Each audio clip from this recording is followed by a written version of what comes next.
आम सहित आलोचन जोड़ी रही श्रीजुक्त अक्षय साहू आप देखुले श्रीजुक्त साहू ये बरीर जी प्रार्थी होती विश्वरंजन मल्लिक प्रतिक्रिया रखुले सेपटे सहयोगी जगदीश आपको देखुले देखिथे आप शारदा किभली भाव से निजुक माने दृढ़ माने से निजुक प्रस्तुत कर दल निहाती भाव में विजय लाभ करेंगे से अनेक सीट्रे कहते शारदा नायक बिल्कुल आपनकर देखिए जे सेठी आपनकर जहां हमें बर्तमान पर देखुले जो आत्मविश्वास देखते विश्वरंजन बाबू को आम बहुत दिन देखीचु स्वाधीन भाव में अन्य दल प्रति जो इंक्लाइनेशन थिला से देखीचे बड़ संगठक जहाँ टिक पूर्व आलोचना करते सांगठनिक दक्षता फल सुनंदा दास सेठी शक्तिशाली होते से निजे भी कहले जे सी किभली सेठी बरी ब्लॉक रो अध्यक्षा करथिले नेक्स्ट स्टेप फॉर राजनीति आउ उपरକୁ ଯିବା ପାଇଁ ଯାହା ଫଳରେ ତାଙ୍କୁ ଟିକେଟ ମିଳିଥିଲା गत थरक से विधायिका होते तो जी संगठन गढ़ी जनक से विधायिका कर निश्चित भाव में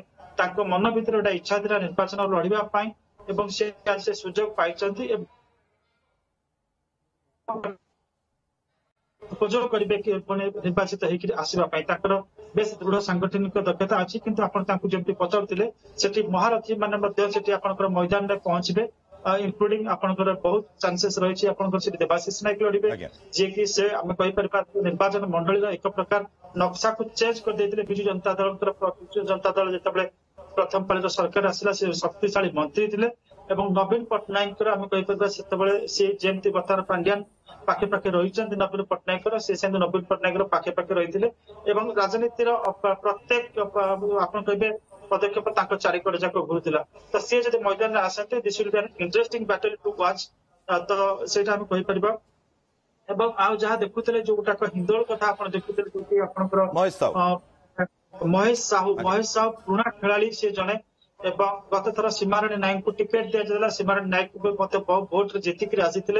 तो हिंदोल गोटे पॉलिटिकली बहुत सेंसिटिव आपनकर ढेंकानाल जिले में जदि कौन सी गोटे निर्वाचन मंडली सबुठ सेंसिटिव अर्थात राजनीतिक दृष्टि जदि देखिए सबुठ परिपक्व लोक कौटी ढेंकानाल अभियुक्त ढेंकानाल अच्छा सेटा हूँ हिंदोल सब आप देखिए राजनीति से माने पशापली एपट सेपट होता है तो सीमाराणी को किभली बुझौ सुझाव कारण सेठिकार स्थानीय लोक नुहति महेश साहू आपनकर अतीत तालचेर पालहड़ा महेश साहू आ गोटे कथा कहते प्रतिक्रिया रे जे से सीमाराणी सहित आगु काम कर काम करेंगे किसी असुविधा हेनी बोली से कहते जितेबाला से एमपी टिकेट लड़िले तो सीमाराणी हिंदोल बेस दृढ़ आम कहीपर समर्थन देते गोटे दृढ़ लीड दबार समर्थ होते तो सीमाराणी constituency was one of his 7 assembly constituencies जो एमपी थिले तो वर्तमान जेहेतु राजनीति में कहीं क्या बाट को आग को छाड़ती तो जिते सीमाराणी वर्तमान आम कहीपर पद जाऊ माने सीमाराणी से टिकेट पाई ना निश्चित भाव से वंचित होती बुझेवा सुझेवा से महेश साहू माने पाखरे गोटे काम महेश साहू बुझे पारती सीमाराणी को हुए तो